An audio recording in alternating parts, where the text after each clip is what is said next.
Hola, ¿cómo están? Vamos a seguir con la clase de práctica de dinámica en fundamento de física aplicada. Vamos a ver resolución de otro problema basado en las leyes de Newton para continuar con los ejercicios de la guía de cinemática y dinámica.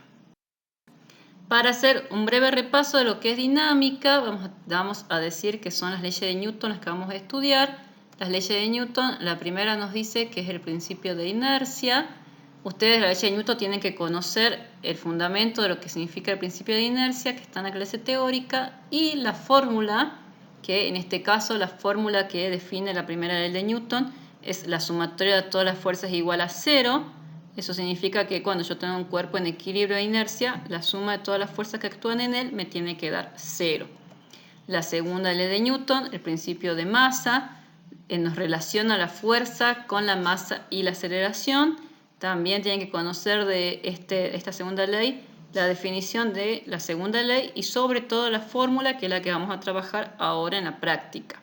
Y la tercera ley de Newton, que es la acción y la reacción. Como comentario, saber que esta acción y reacción se producen en dos cuerpos cuando están en estrecho contacto.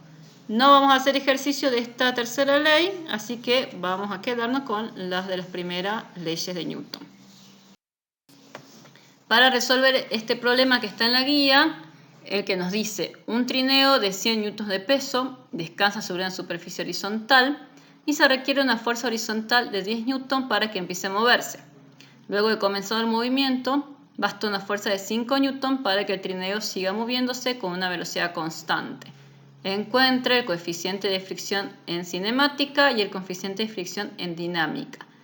Esto es fuerzas de fricción, que también está en la teoría, que la pueden repasar de los libros, por supuesto, y que la vamos a relacionar nosotros con la segunda ley de Newton. ¿Cuáles son los datos que me brinda el problema? Nos dicen que el peso es de 100 newton, nos dice que la fuerza de fricción en estática es de 10 newton, que la fuerza de fricción en cinemática es de 5 newton, que el coeficiente de fricción en estática, que es lo que está representado por esa letra mu, esa letra griega, mu e, es lo que yo quiero descubrir, y el coeficiente de fricción en cinemática, mu c, es lo que necesito saber también. Siempre que solo tenemos un problema, vamos a sacar los datos y ver qué ecuación nosotros podemos utilizar de acuerdo a los datos que tenemos. ¿Qué fórmula vamos a utilizar en este caso? Vamos a ver que es la ecuación de la fuerza de fricción, que se define como la fuerza de fricción en estática, que es igual a la fuerza normal por un coeficiente de fricción en estática. También vamos a ver otra fórmula, que es la fuerza de fricción en cinemática, definida por la fuerza normal por el coeficiente de fricción en cinemática.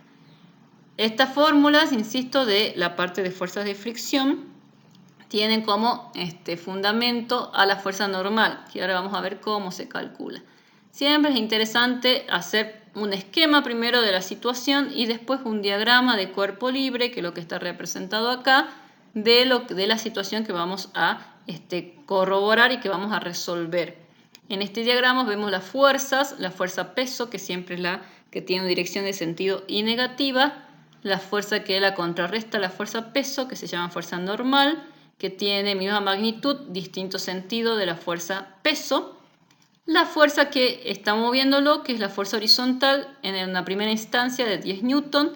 La fuerza que se opone al movimiento, que es la fuerza de fricción, que es lo que nosotros tenemos como dato. Y la fuerza de fricción o fuerza del movimiento, que es de 5 newton cuando ya se encuentra en movimiento. Esto es una representación, está en el libro Tippens para que lo puedan ver y entender. ¿Qué es lo primero que vamos a determinar? Vamos a determinar quién es la fuerza normal. ¿Por qué? Porque yo necesito usarlo en nuestra fórmula. Para saber la fuerza normal vamos a utilizar la propiedad de que la suma de todas las fuerzas en I es igual a 0. Por eso voy a trabajar con las fuerzas en I, que son la fuerza normal menos la fuerza peso. Esto lo igualamos a 0 y me dice que yo poniendo los datos, la fuerza normal menos 100 newton, que es la fuerza peso que me da el problema, es igual a 0. Despejo fuerza normal y obtengo el valor de 100 newton. Con este valor de fuerza normal me voy a la ecuación de fuerza de fricción en estática, que es igual a la fuerza normal por el coeficiente de fricción en estática. Como lo que yo quiero determinar es el coeficiente de fricción en estática, acomodo mi ecuación, donde voy a decir que, bueno, acá en este caso fuerza normal pasa dividiendo, entonces digo la fuerza de fricción, el coeficiente de fricción en estática es igual a la fuerza de fricción en estática dividida la fuerza normal. Reemplazo los datos, ¿sí? El coeficiente de fricción va a ser igual a la fuerza de fricción en estática, que era 10 newton dividido 100 newton, que es la fuerza normal. Traten de no obviar ninguno de estos pasos, completen los datos en su papel, escriban y recién hagan el cálculo matemático para evitar errores. Siempre si uno es ordenado es más sencillo cuando la persona que corrige puede entender lo que uno hizo y obviamente si nos vamos equivocando en algún punto del problema poder volver rápidamente hacia atrás y corregirlo a tiempo. Hacemos el cálculo matemático y obtenemos que la fuerza del coeficiente de fricción en estática o cinemática, van a encontrar las dos formas escritas en los libros, es igual a 0,1. Como ven, se canceló newton con newton, por lo que me da un valor que no tiene unidad. Esto es correcto, los coeficientes de fricción no tienen unidades. Recuerden que la unidad también es conceptual en física. Si yo en este problema ustedes me agregan newton, por ejemplo, es un error grave que puede valer a que esté mal resuelto el problema y que no tenga ningún valor ese ejercicio. Como lo que nos pide no es solamente el coeficiente de fricción estática, sino también cinemática, vamos a la segunda parte de este problema, donde nos dice que la fuerza de fricción en cinemática es igual a la fuerza normal por el coeficiente de fricción en cinemática.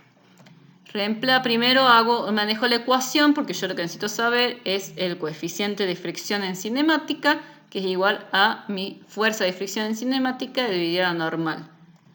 Reemplazo los datos que me dan y digo que el coeficiente de fricción en cinemática va a ser igual a 5 newton dividido 100 newton, dividido 100 newton. Acá, como vemos de nuevo, se cancela newton con newton, hago el manejo matemático y obtengo que el coeficiente de fricción en cinemática o en dinámica es igual a 0,05. Insisto, son números que no tienen unidades. Cuando ya tenga resuelto el problema, lo que nosotros vamos a trabajar es con la respuesta. El coeficiente de fricción en estática es de 0,1. Cuando el trineo ya está moviéndose con velocidad constante, el coeficiente de fricción es de 0,05. Repasen, vuelvan a leer lo que es fuerza de fricción, pero simplemente para aclarar, cuando un cuerpo está en inercia, está en estática, para moverlo, sacarlo de ese estado de reposo, necesito una fuerza grande. Una vez que ya está en movimiento, para mantenerlo en movimiento, la fuerza que yo necesito es mucho menor. Por eso cambian los valores de esta fuerza y cambian los coeficientes de fricción dados por la superficie en la que se mueven. Cambian estos valores también de cuando están en estática y cuando están en movimiento. Dicho esto, es el fin de este tutorial. Espero les haya servido. Nos vemos en el próximo.